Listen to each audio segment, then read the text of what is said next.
السلام علیکم ورحمۃ اللہ وبرکاتہ۔ امید ہے آپ بخیر و عافیت ہوں گے۔ ہمارے امثال کا تذکرہ چل رہا تھا، اس سے پہلے ہم چند مثالوں کی تشریح آپ کے سامنے کر چکے ہیں، جیسے ابلا بلاء حسنا، اس نے اچھی کارکردگی دکھائی، یا اتا علی الاخضر والیابس، اس نے سب کچھ تباہ کر دیا، اکل علیہ الدہر وشربا، زمانہ اس پر گزر گیا، وہ پرانا ہو گیا، اور اتا علیہ الدہر، وہ تباہ ہو گیا، اختلط الحابل بالنابل۔ تو اب ہم پڑھیں گے اختلط الحابل بالنابل، اختلط الحابل بالنابل۔ اس کا مطلب ہوتا ہے کہ وہ واضح نہیں ہے۔ اصل میں لفظی ترجمہ تو اس کا یہ ہے کہ الحابل کہتے ہیں وہ گھڑ سوار جس کے ہاتھ میں رسی ہوتی ہے، اور نابل اس کو کہتے ہیں جو تیر اندازی کرتا ہے۔ تو جنگ اتنا زیادہ شدت اختیار کر گئی جنگ کہ اب پتہ نہیں چلتا ہے کہ گھڑ سوار کون ہے اور تیر چلانے والا کون ہے۔ تو اختلط الحابل بالنابل کا تو مطلب یہ ہو گیا کہ گھڑ سوار اور تیر انداز آپس میں گھٹ مٹ ہو گئے اور ان میں خلط مت ہو گئے، فرق کرنا مشکل ہو گیا۔ یہ اس وقت کہا جاتا ہے کہ جب معاملہ واضح نہ ہو، معاملہ واضح نہ ہو، ایک طرف نہ ہو کہ یہ ہے یا وہ ہے۔ خاص طور پر فتنے کے وقت چونکہ معاملہ اور حق واضح نہیں ہوتا تو استعمال ہوتا ہے کہ وفی وقت الفتنۃ اختلط الحابل بالنابل، کہ فتنے کے وقت میں حق وہ واضح نہیں ہوتا، یعنی ظاہر نہیں ہوتا فتنے کے وقت میں۔ فَلَمْ نَعُدْ نُفَرِّقْ بَيْنَ الصَّادِقِ وَالْكَاذِبِ، تو ہمارے لیے سچ اور جھوٹ میں فرق کرنا مشکل ہو گیا کہ فتنے کے وقت چونکہ حق واضح نہیں ہوتا، اس لیے ہمارے لیے سچ اور جھوٹ میں فرق کرنا مشکل ہو گیا۔ یہ جملہ آپ دوبارہ سنیں، فی وقت الفتنۃ اختلط الحابل بالنابل فلم نعد نفرق بین الصادق والکاذب، کہ فتنے کے وقت معاملہ خلط ملط ہو گیا، لہٰذا ہمارے لیے سچ اور جھوٹ کی پہچان مشکل ہو گئی۔ اختلط الحابل بالنابل، کہ جب معاملہ واضح نہ ہو تو اس وقت یہ استعمال ہوتا ہے، یعنی حالات جب اتنے بگڑ جائیں کہ آپ کے لیے درست اور صحیح رخ کا اختیار کرنا مشکل ہو جائے۔ آگے ہے اراق ماء وجہہ، اراق ماء وجہہ، یہ اس وقت استعمال ہوتا ہے کہ جب اپنی عزت نفس کو کوئی آدمی کھو لیتا ہے۔ اراق ماء وجہہ، اس نے اپنے چہرے کا پانی بہایا۔ یہ تو ایک لفظی ترجمہ ہے، لیکن ویسے اراق ماء وجہہ اس وقت استعمال ہوتا ہے جب کوئی آدمی اپنی عزت کو قربان کر لیتا ہے، کسی بھی وجہ سے اس کی عزت ختم ہو جاتی ہے، چلی جاتی ہے۔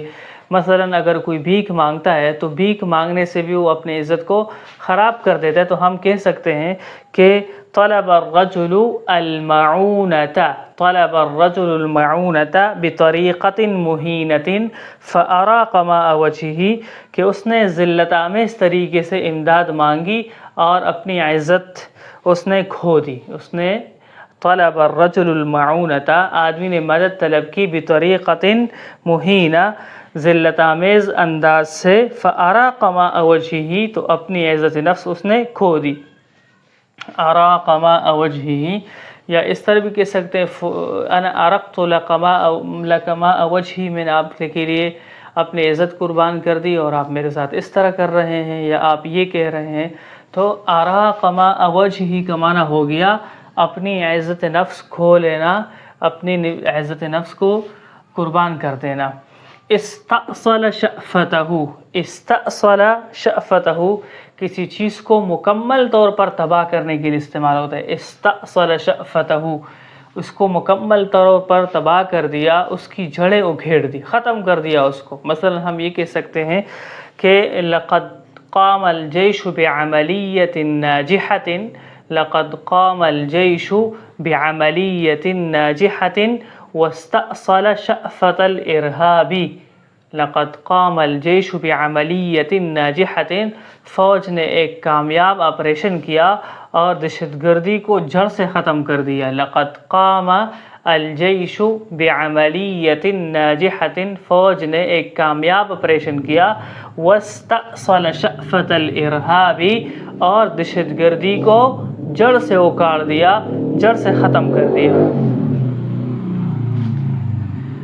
آگے مثال ہے اسمع جعجعتا ولا ارى طحنا، اسمع جعجعتا ولا ارى طحنا، کہ شور تو میں بہت سن رہا ہوں لیکن ولا ارى طحنا، مجھے آٹا نظر نہیں آ رہا، ولا ارى طحنا، یہ پہلے زمانے میں آپ جانتے ہیں کہ کس طریقے سے وہ آٹا نکالتے تھے، وہ مخصوص اس کے لیے آلات استعمال ہوتے تھے، تو اس وقت اس کی آواز ہوتی تھی اور آج کل بھی آواز ہی ہوتی ہے۔ تو مطلب یہ ہے کہ میں اس مشین کی آواز تو میں سن رہا ہوں، ولا ارى طحنا، لیکن اس سے نکلتا ہوا آٹا مجھے نظر نہیں آ رہا۔ یہ اس وقت استعمال ہوتا ہے کہ جب کوئی باتیں تو کرتا ہے، عمل نہیں کرتا۔ عام طور پر سیاستدان انتخابات کے وقت پر اپنے قوم سے وعدے کرتے ہیں، لیکن جس وقت اقتدار آتی ہے، حکومت میں آتے ہیں، تو پھر وعدے بھول جاتے ہیں۔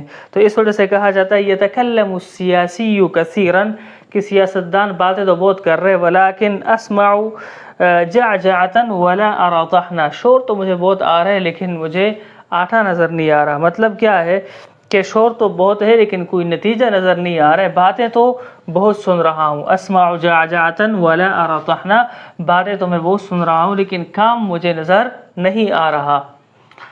آگے ہے اعطاہ الضوء الاخضر، اس کو گرین سگنل دے دیا، یہ ہمارے اردو میں بھی استعمال ہے، اس کو گرین سگنل دے دیا۔ یہ اس وقت ہے کہ جب کسی چیز پر آپ موافقت کریں، آپ راضی ہو جائے کہ یہ ہونا چاہیے، بس ٹھیک ہے۔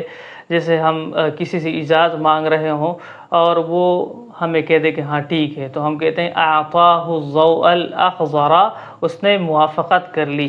مثلا اس کی مثال ہمارے پاس یہ ہے کہ اعطاہ المدیر الضوء الاخضر لبدء المشروع، کہ مینیجر نے اسے منصوبہ شروع کرنے کی گرین سگنل دے دی یا اجازت دے دی۔ اعطاہ المدیر الضوء الاخضر لبدء المشروع، مینیجر نے اسے منصوبہ شروع کرنے کی اجازت دے دی۔